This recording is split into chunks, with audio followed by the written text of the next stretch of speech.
If you had told me in high school that someday I'd be evicting my own brother from our aunt's house as his landlord, I would have laughed in your face. My brother Jake was always the golden child. I was the quiet one in the corner with a book. He was the kid who could charm teachers into extra credit and talk his way out of detentions.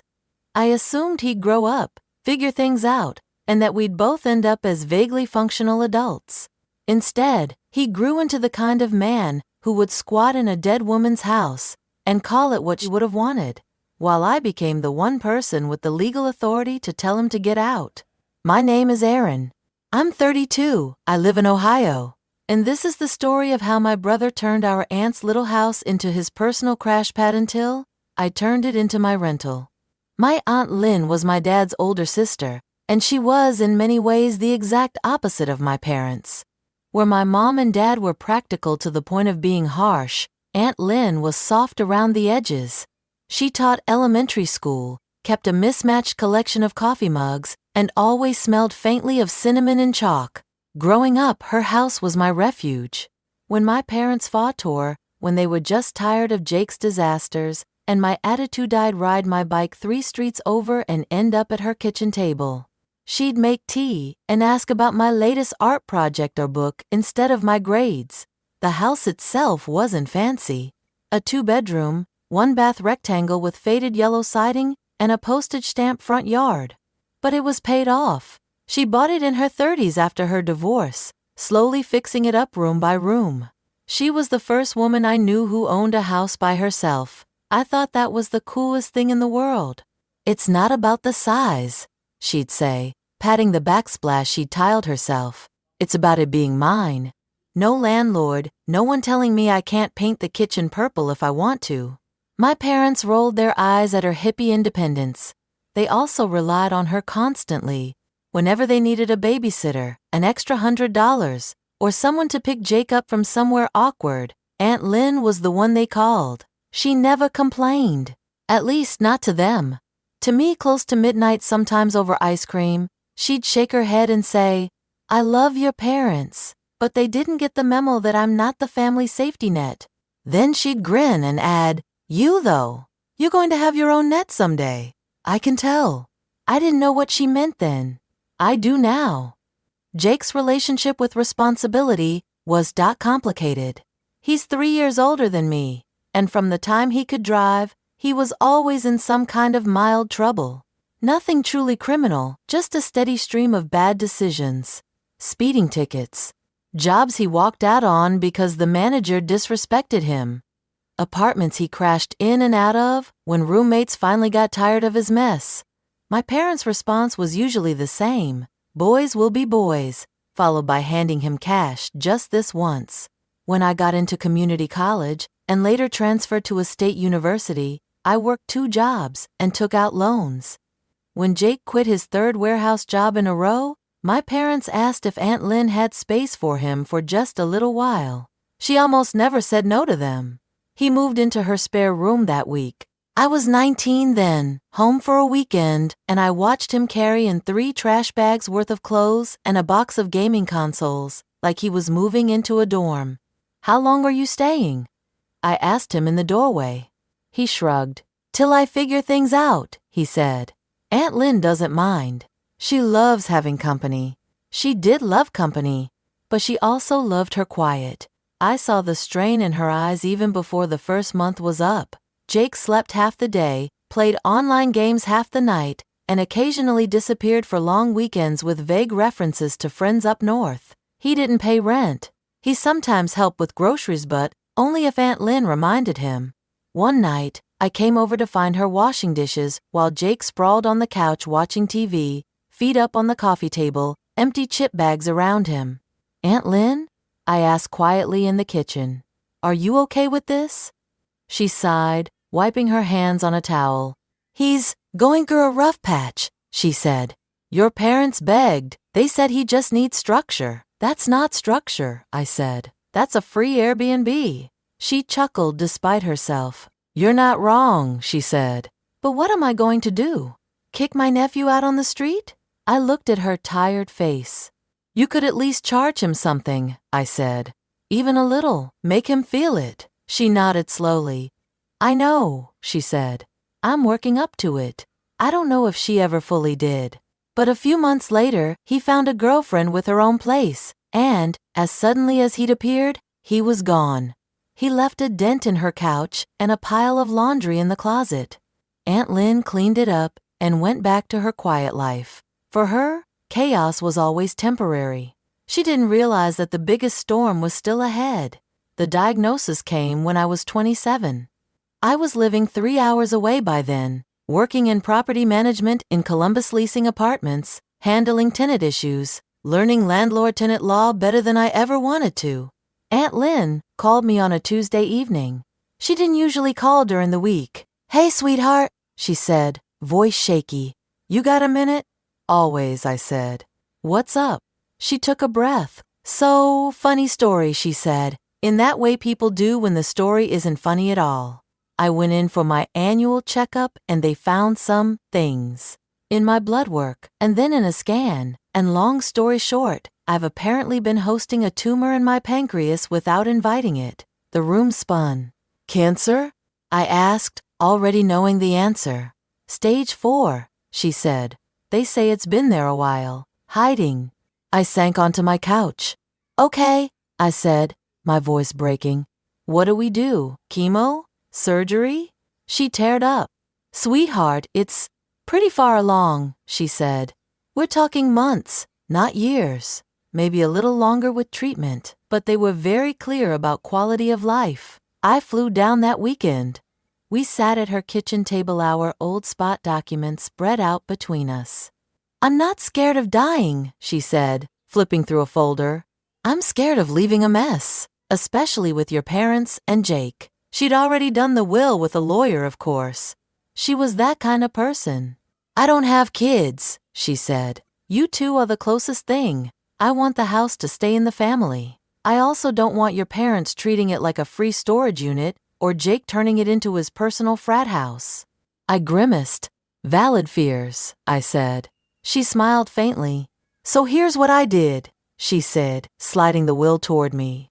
I left the house equally to you and Jake, but I named you the executor. You're better with details. And I added a clause. If Jake wants to live here, he has to have a written rental agreement with you at fair market rent. If he refuses to sign, you're authorized to sell the house or rent it out as you see fit. I blinked. You trust me with this? I asked. More than I trust him, she said. You actually think past next week? I swallowed hard. Are you sure you don't just want to leave it to me? I blurted, then immediately felt guilty. I mean, we both know he's not going to pay rent. She shook her head. I can't cut him out completely, she said. He's still my nephew. This way, if he steps up, he gets stability. If he doesn't, at least you're not stuck asking permission every time you need to do something with the house. You'll have the authority to act. I looked at the neat legal language, our names printed in black and white. Okay, I said quietly. I'll do my best not to screw this up. I know you will, she said, squeezing my hand. I stayed with her as much as I could those next months. I drove down for chemo appointments, helped her sort through old photos, asked about stories I'd never heard. Jake came by once. He stood awkwardly in the doorway, made some joke about hospital food, and left within an hour because the drive was killing his gas mileage. My parents were in denial. Doctors are always so negative, Mom said. We're praying for a miracle. Miracles don't usually override metastasis, Aunt Lynn whispered to me later. But I'm glad they're optimistic. She was the one comforting everyone else, even as she shrank into her oversized sweatshirts. She passed away 6 months after that phone call, in a hospice bed in her own living room, looking toward the window. I was there, holding her hand. Jake wasn't. He texted me later to ask if I thought I could grab his PS5 from her place when I had a chance. That should have been my first clue about what came next. The day after the funeral, I met with the estate attorney, Mr. Carver. He was in his 60s, with kind eyes and a very neat mustache. We sat in his office, the will between us. As executor, you'll be responsible for gathering your aunt's assets, paying any debts or taxes, and then distributing what's left according to the will, he explained. The house is the main asset. There's also a modest savings account. I nodded, scribbling notes.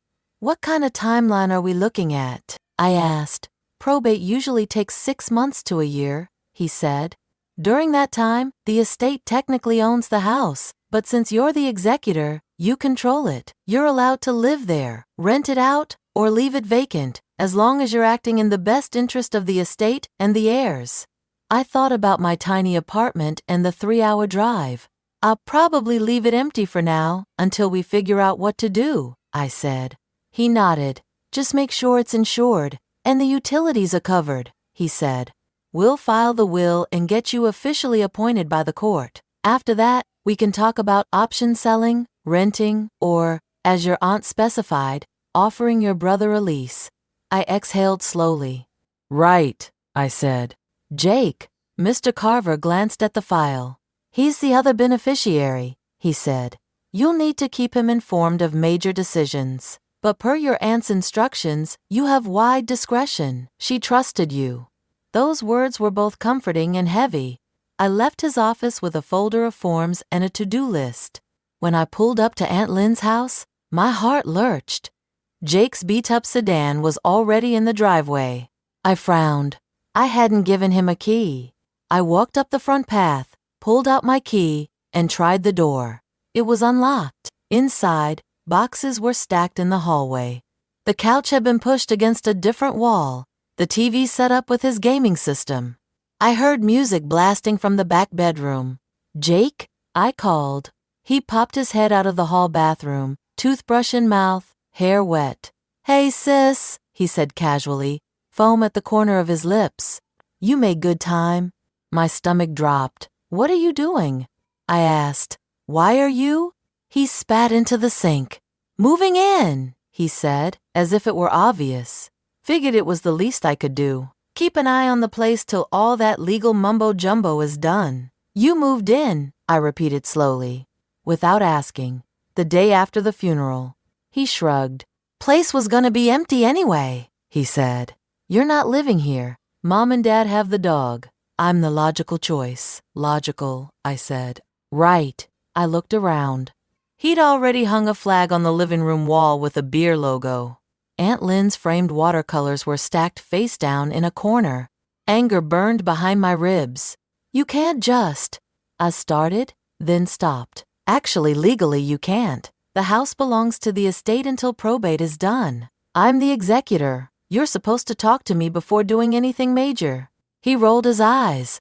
You and your rules, he said. Relax. It's temporary. I'll be out once everything's settled. How long is once everything's settled? I asked. He shrugged again. Couple months, a year, whatever, he said. Not like anyone else is lining up to live here. I took a deep breath, channeling every conflict resolution training I'd ever had in property management.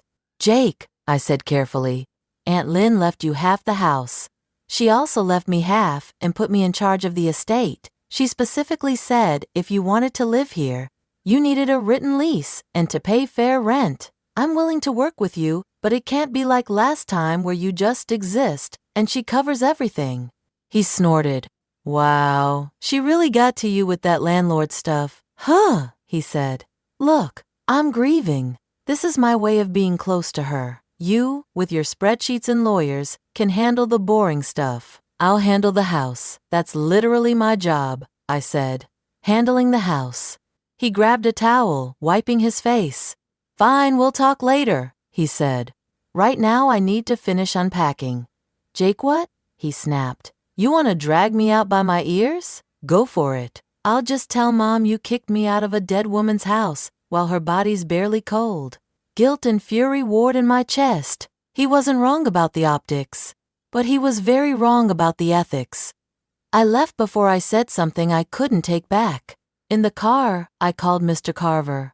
Hypothetically, I said, voice shaking, what happens if an heir moves into the estate property without permission? He sighed. Hypothetically, he said, that heir needs to either start paying reasonable rent to the estate or move out. If they refuse, the executor can pursue eviction just like any landlord. But given the family dynamics, I'd recommend trying to negotiate first. Right, I said. Negotiation. I'd spent years mediating disputes between strangers over noisy neighbors and parking spots. Surely I could handle my own brother, right? For the first month, I tried to be flexible. I let him stay. I asked, again, about paying utilities and basic upkeep. Yeah, I'll Venmo you, he said every time. He never did. He sent me texts like, just change the lock so randoms don't wander in. Don't worry, you still have a key. He hadn't given me one. Or, threw out a bunch of Aunt Lynn's old junk to make space. House looks way better now. The junk included her collection of vintage children's books and a dresser my grandfather had built. When I protested, he replied, "You're not here. I am. Stop micromanaging." My parents, predictably, took his side. He's lonely, Mom said on the phone. Let him have this. He was very close to Aunt Lynn. He visited her once, I said. He's not as emotional as you are, she said. People grieve differently. Dad added, at least someone's using the house. You don't even live in this town anymore. It's not a free crash pad, I said. There are property taxes, insurance, maintenance. The estate has bills. You were always so dramatic about money, he said. If it's such a burden, sell it and split the cash. He won't let me show it, I said. He keeps telling potential buyers it's not really for sale. He's scaring them off. Dad laughed, like it was a cute story. That's Jake, he said. Always the prankster. It wasn't a prank. It was sabotage. Every time I tried to arrange a showing, he'd suddenly forget and not clean. Once, I arrived with an interested couple to find 4 of his friends passed out on the couch, pizza boxes everywhere, and a bong on the coffee table. The couple left within 2 minutes. After they drove off, I turned to him. This has to stop, I said. You're blocking every attempt to deal with the house. Either sign a lease and pay rent, or move out so we can sell. He crossed his arms. I have rights, he said. I'm on the will too. You have rights to half the value, I said. Not to hijack the whole thing. He smirked. Good luck forcing me out, he said. You gonna call the cops on your own brother? Get real. I didn't call the cops. I called my lawyer. Okay, I said. I tried. He won't pay, he won't move, he's trashing the place, and he's scaring off buyers. What are my options? Mr. Carver rubbed his temples. Not pretty ones, he said. You can petition the court for permission to evict him as an unauthorized occupant. The judge will likely see that he's harming the estate, but it will be emotional, and he'll probably blame you forever. He already does, I said. There's another option, he said slowly. What? I asked. You could buy out his share, he said. Have the estate sell his half to you at appraised value, using your own funds. Once the sale is complete, and the court approves the distribution, the house would belong solely to you. Then, if he stayed, you'd be his landlord rather than executor, and the situation would be clearer. My stomach flipped. Buy him out, I repeated. With what money? He shrugged. You said you work in property management, he said. I assumed you've been saving. There's also the possibility of you taking a small mortgage against the property once the estate transfers title. I thought about my savings. I wasn't rich, but I'd been careful. I had about $40,000 set aside for maybe someday house money. The house had been appraised at $140,000. Half of that was $70K. With closing costs, taxes, and legal fees, I'd be looking at putting up maybe $30K cash and financing the rest, or structuring it with the estate's small cash assets. It was a lot. It was also an investment. I looked around Aunt Lynn's faded living room. I thought of all the nights we'd sat there with tea and ice cream and whispered dreams. This house was her pride, I said. I'd hate to see it trashed or sold in a panic because Jake can't grow up. Mr. Carver nodded. Then buying it might be the best way to honor that, he said. And it gives you leverage. Right now you're arguing with him as his sister. As his landlord, you'd have clearer tools. I went home and ran the numbers 10 different ways. As a rental, the house could easily bring in $200 a month even with some repairs. After a modest mortgage payment and expenses, I'd still net a little. I could keep a piece of Aunt Lynn's legacy and build my own. I made a decision. The process took months. I petitioned the probate court to approve the sale of Jake's interest in the house to me at appraised value. Because I was an heir and the executor, the court scrutinized everything carefully to make sure I wasn't cheating the estate. Mr. Carver handled most of the filings. Jake, when notified, didn't bother to respond. "Whatever," he texted. "As long as I get my half of the money, do what you want." He assumed it meant a check would appear for him magically while he continued living rent-free. He didn't understand that if I bought his half from the estate using my own cash, the money going to him would effectively be coming from me, and that I'd have a say in whether and when he actually received it. Once the court approved the sale, I wired the funds to the estate account. We paid off Aunt Lynn's remaining medical bills, taxes, and legal fees. The rest, Jake's portion after expenses, was held in trust temporarily while we sorted out the occupancy issue. In the meantime, the deed was recorded in my name. I remember the day I went to the county recorder's office, signed the last paper, and walked out with a copy titled Warranty Deed Grantee, Aaron Callahan. I sat in my car and cried, not because I'd won something from my brother, because, for the first time, something that had always felt like Aunt Lynn's place was officially mine. Mine to protect, mine to decide about, mine to not let Jake destroy. I drove straight there. His car was in the driveway, as usual. Inside, the house reeked of stale smoke and takeout. Dirty dishes filled the sink. Beer cans lined the counter. Aunt Lynn's floral curtains were gone, replaced with a dark sheet. My chest hurt. Jake was on the couch, controller in hand, eyes glued to the TV. He didn't even look up. "Hey," he said. "You got any plans for the yard? I'm thinking about building a fire pit, maybe tearing down that ugly shed." "That shed was Grandpa's," I said. He shrugged. "It's falling over," he said. "Time for a change." "About that," I said. "Things are going to change, legally." He finally paused the game and looked at me. "What now?" he asked. I pulled the folded deed copy from my bag and set it on the coffee table, carefully moving a pizza box out of the way first. "I bought your share of the house from the estate," I said. "The court approved it. The deed is in my name now." He stared at the paper like it was written in a foreign language. "You, what?" he said. "I'm the sole owner," I said, "which means if you want to keep living here, we need to formalize it. As of today, I'm your landlord, not your co-heir." He laughed, incredulous. "You think a piece of paper means you can boss me around?" he said. "I've been here a year. This is my home. You can't just I've been paying the taxes, insurance, and repairs for a year," I cut in. "From the estate and my own pocket. You've been paying nothing. That ends now." I slid a second envelope across the table. Inside was a simple month-to-month lease and a letter. "The market rent for this house is $1,200 a month," I said. "Given your family, I'm offering it to you for $900. First and last month's rent due up front, plus a modest security deposit. You have 30 days to sign and pay. If you don't, I'll have to move forward with eviction." He stared at me, color rising in his face. "You're insane," he said.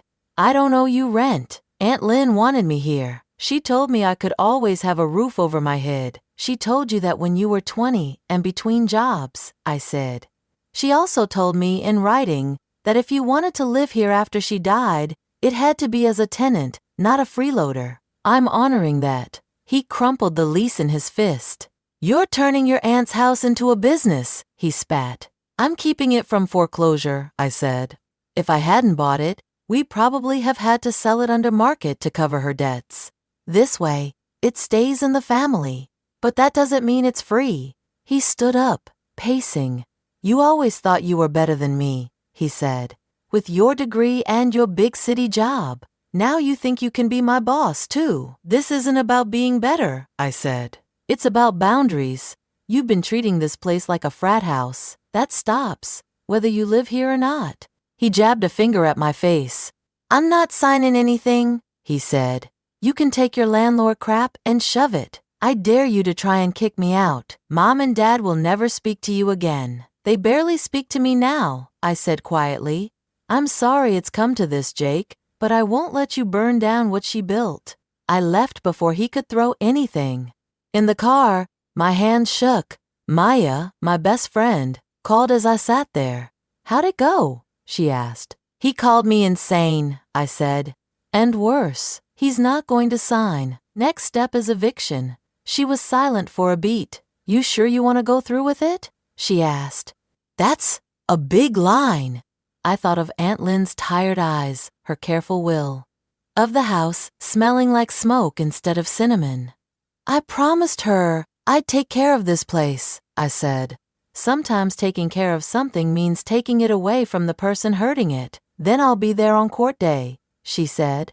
Eviction court, if you've never been, is surprisingly mundane. Landlords on one side, tenants on the other, a judge in the middle trying to get through a docket of cases ranging from non-payment to noise complaints. I'd sat in that room before as a property manager representing my employer. This was the first time I sat there as myself. My brother sat across the aisle, arms crossed, jaw clenched. My parents were behind him, Mom glaring daggers at me, Dad staring at the floor. When our case was called, we went up.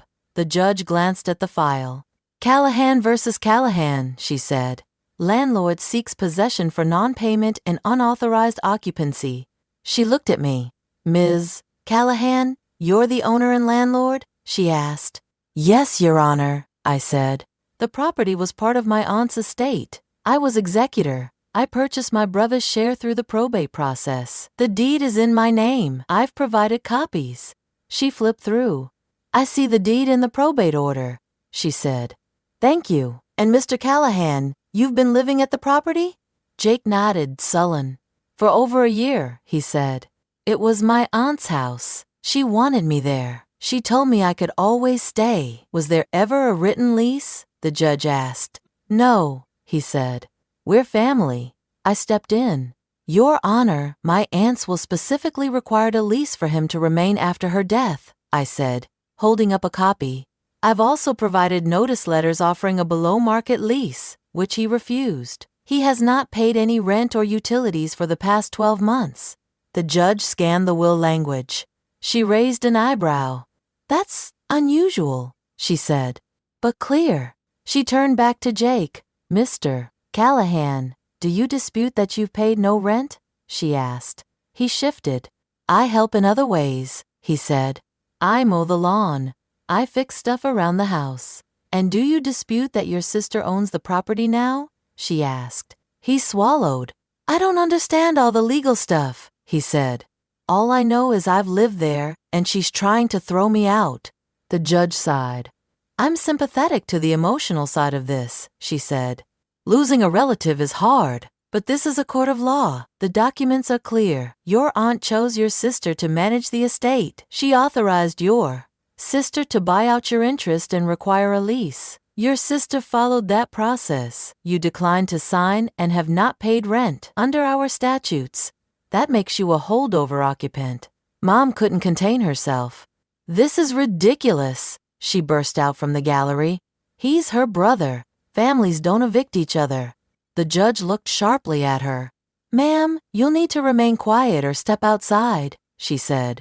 I understand this is painful, but the question here is strictly whether the landlord has the right to possession under the law. She turned back to us. Unless there's some other legal defense I'm missing, she said, I'm inclined to grant possession to Ms. Callahan with a standard move-out period. Jake glared at me. You're really doing this, he muttered. I met his eyes. I gave you other options, I said. You chose this one. The judge banged her gavel lightly. Judgment for the plaintiff, she said. Defendant has 14 days to vacate. After that, Ms. Callahan may request a writ of restitution. It was done. Hearing those words was both surreal and strangely anticlimactic. There was no dramatic music, just paperwork. Outside the courtroom, my parents cornered me. How could you? Mom hissed. He has nowhere to go. You've turned into a cold corporate robot. I offered him a lease, I said quietly. At a discount. I asked him for over a year to contribute. He ignored me. He's not as strong as you, she said. You know that. You could have given him more time. He had time, I said. He spent it playing video games and throwing parties in Aunt Lynn's house. Dad shook his head. She would be ashamed of you, he said. I thought of her signing the will, telling me she trusted me to protect the house. I shook my head. No, I said. She'd be ashamed of him, and of you for enabling this. Mom's eyes filled with tears. I hope it was worth it, she said. Then they walked away. Jake didn't say anything. He just stared at me like I was a stranger. Maybe, in that moment, I was. On day 14, I went to the house with the sheriff's deputy. I half expected a scene. Instead, the driveway was empty. Through the window, I could see that much of the furniture was gone. The deputy knocked, announced himself. No answer. He tried the key I'd had the locks changed to after the court order. The door opened. Inside, the place was wrecked but not destroyed. Trash bags in the corner. A cigarette burn on the carpet. A hole in the drywall where someone's fist had likely gone through. But the bones of the house were intact. No smashed windows. No flooded bathroom. On the kitchen counter, there was a single folded note. My name was scrawled on the front. I opened it. Hope you're happy. Jay, that was it. No apology. No explanation. Just bitterness on a scrap of paper. I set it down, took a deep breath, and walked through each room slowly. In the bedroom that had been his, I opened the closet. On the top shelf, shoved to the back, was a small box I recognized. Aunt Lynn's old recipe tin. I pulled it down, opened it. Inside, along with faded index cards, was an envelope. My name, in her neat teacher handwriting. My throat closed. I sat on the edge of the strip mattress and unfolded the letter. Aaron, if you're reading this, it means I didn't get to say everything in person. First, I'm sorry this house came with so much drama. I had a feeling it might. Second, I want you to know that I meant what I said when I made you executor. I trust your judgment. I know you'll do what's right, even when it's hard, and even when people don't understand. Family will try to make you responsible for everyone's comfort. You're not. You're responsible for your own integrity. If Jake steps up someday, wonderful. If he doesn't, that was never yours to fix. Don't let guilt make you give away the home and stability you've worked for. Love you more than I can say. Aunt Lynn tears blurred the words. I pressed the paper to my chest and let myself cry for her, for the house, for the relationship with my brother that might never recover. Then, I wiped my face and got to work. Cleaning the house took weeks. Maya came down on weekends, armed with gloves and trash bags. We patched holes, scrubbed nicotine off walls, hauled 3 truckloads of junk to the dump. Underneath the grime, Aunt Lynn's house was still there. The hardwood floors she'd painstakingly refinished. The built-in bookshelves she'd begged my dad to help install, back when they still got along. The little kitchen herb garden window, now overrun with weeds. I repainted the walls a warm white, but kept one of her watercolors on the living room wall.